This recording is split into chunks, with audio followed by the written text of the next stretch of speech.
Well, Claudia, you know we love art here on the show, and the next time you are out and about, stop and take a minute to notice if there's any art around you. You can learn more about all of the art in our beautiful state at your own pace. You can't ask for more. Michael Chavez, the manager of the Denver Public Art Program and Collection, joins us now with more. Michael, it's great to see you. Great to see you, Danny. All right, well, let's talk all about this. Tell me more about this virtual and self-guided tour. This sounds like a great way to see the city. It really is. So we've always offered in-person docent-led guided tours of the public art collection. Yeah. But these self-guided ones were really a byproduct of the pandemic. So in 2020, when we were all encouraged to socially distance, we had to come up with a way to encourage people to get outside and enjoy the public art collection on their own time. Yeah. And it became really popular. It was featured in a New York Times article for interesting things to do during COVID.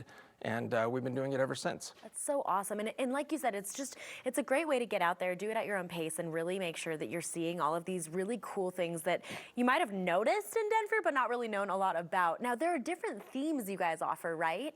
Right, yeah, we've created a bunch of different themes, and some of them are geographic, so art downtown, maybe at Burns Park, Golden Triangle, places like the Denver Botanic Gardens. Yeah. And then we started creating some more quirky ones, like art that features animals, or art that you can sit on, or art that you can see at night. Yeah, like that. I like that. I like the art that you can sit on. That sounds like one that the kids would really enjoy too. For sure. Touch, sit, climb, all of that stuff.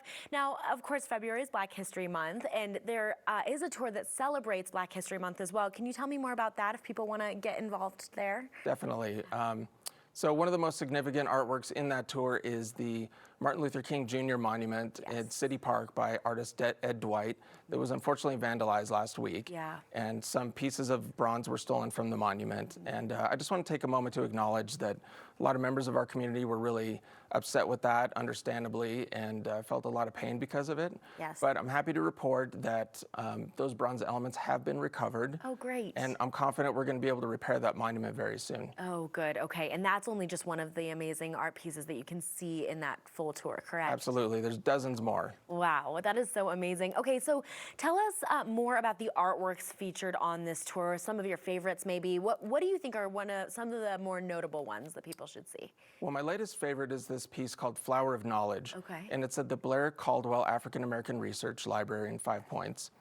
And it's created by an artist, Sam McNeil, and his team at Superior Ironworks Plus, which is a studio right there in Five Points. Okay. And what Sam did is he created a wonderful table in the newly renovated children's area of the library, so that, and it was inspired by the 5 streets that make up that iconic Five Points intersection. Yes. And then the library provided books by African-American authors. Oh, wow. That are embedded into the top of the table and kind of embedded in resin. So when kids are at that table, they can see all these great examples of books they can check out and park their curiosity. Wow, that is really cool. And again, just a really unique way to learn so much about our city and the cultures within Denver, which is so cool. Now, there's something very unique about these virtual and walking tours, of course, too. People can create their own throughout the tour, right? Can you explain that to me? Yeah, this is my favorite feature of our website. Yeah. So if you go to our homepage, there's a button to sign up, and then you can create your own individual profile. And once you do that, you could start to pick your favorites, like things, kind of like Instagram. Wow.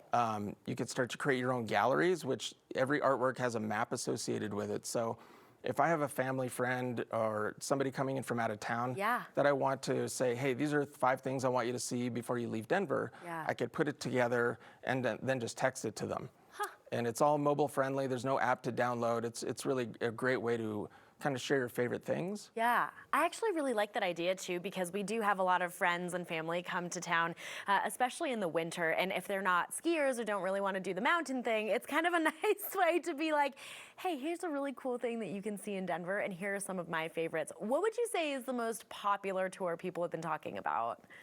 Well, that's a good question. You know, the animal-related tour is really fun. You know, anything that's family-friendly, but we're trying to think outside the box too, and consider, you know, people with disabilities. So we've done tactile tours for folks that are blind and low vision, so things you can touch. Again, we're just trying to explore all these different ways that you can explore the collection. Yeah, I think that is so awesome. Well, Michael, if people want to learn more or build those tours, especially for their family and friends coming into town, where can they go to do that? Just visit denverpublicart.org.